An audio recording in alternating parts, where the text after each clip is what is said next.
Assalamualaikum warahmatullahi wabarakatuh. Hello mga sisi loves.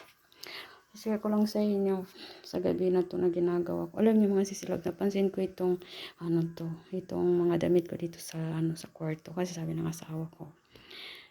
Bakit daw nakaganitong yung damit ko? Sabi ko sa kanya, ugali ko na talaga ganito.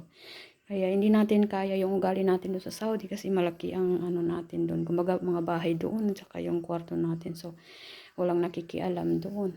So dito na wala din naman nakikialam dito, kaso lang gusto ko yung may separate room na mga damit ko. Ganito mga sisilabs. Gusto ko na may separate room yung mga damit ko. Tapos separate yung yung sala.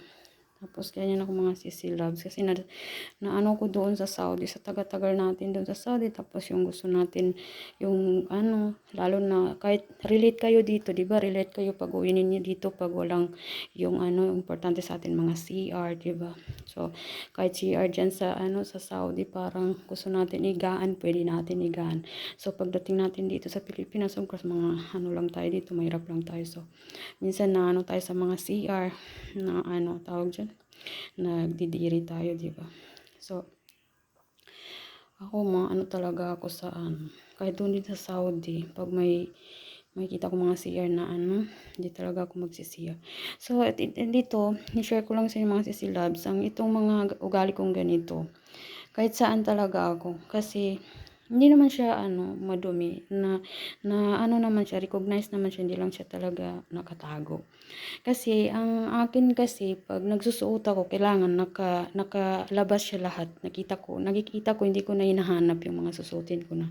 Ganyan talaga ako, kahit doon din sa Saudi. So gusto ko talaga yung naka-prepare na nakikita ko talaga as in ganun. So, ayan, mga sisi ko, pati yung mga nikab ko, kailangan ko talaga, ganyan talaga ako. So, ito naman kasi, share ko lang sa inyo mga sisi ko, nakaprepare na yung damit natin sa pag-flight. Mayroon pa akong natirang 1 month dito sa Pilipinas, Shala. So, ganyan na talaga, ni-prepare ko na yan. So, ayan. Mga sisi loves.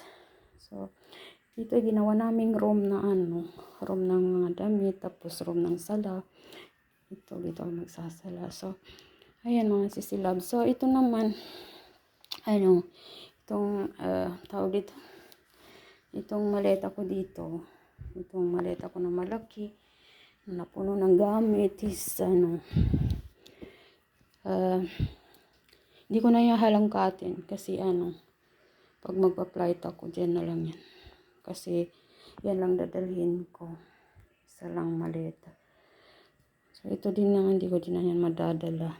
Alam mo, mag-abroad tayo, dadalhin na naman natin mga damit. Subhanallah.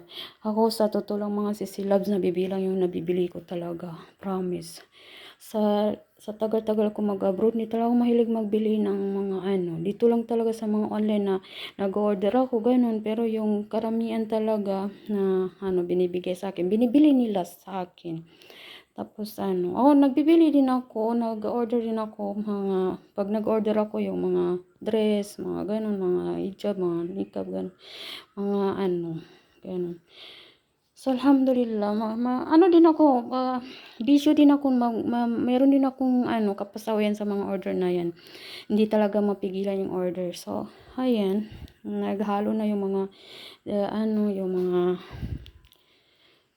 damit na binigay sa akin, binili sa akin, binili ko.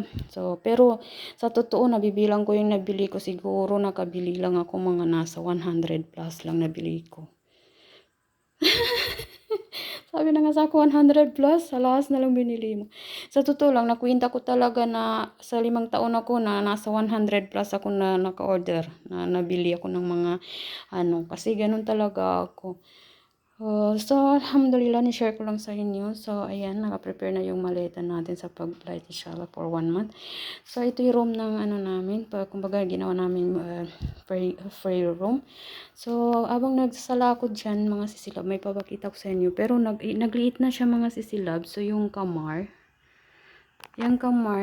habang ako nagsasala, nakita ko siya. Pero ang laki pa niya kanina. Pero ngayon, nag-half na siya, mga sisilab, yung kamar. Yung moon, na tinatawag sa Arabic is kamar. Yan, kamar na yan is moon. So, ayan, nakita ko kanina pagsala ko. Kasi walang kortina itong window dito. Pero hindi naman kami natutulog dito. Doon sa kabilang kwarto natutulog. Kasi nakita ka dito. Wala pang kortina kasi hindi pa nalagyan. May kortina kami pero hindi ko pa nakalagay mga sisilabs. Ayan, may ano na siya. So, ayan mga sisi ko. Ni-share ko lang sa inyo yung nakita kong kamar. Yung ano mo, malaki siya kanina. So, ayan mga sisi ko. Share ko lang sa inyo. Alhamdulillah. So, ganyan. So, sensya na kayo, makalat ako. Pero hindi naman siya, hindi naman siya kalatasin. Totally, hindi naman siya kalat. Ganyan talaga ako mga sisi loves. Kailangan talaga, kahit matapusin ang bahay, kahit ganyan talaga ako. Kahit saan talaga ako. Kasi, nakakaano din, ba? Di ba mag-alungkat ka, panapin mo pa yung kailangan talaga yung ganyan talaga. Naka-prepare na talaga siya. Nakikita ko na. So, thank you for watching. I-share ko na lang sa inyo yung totoong buhay.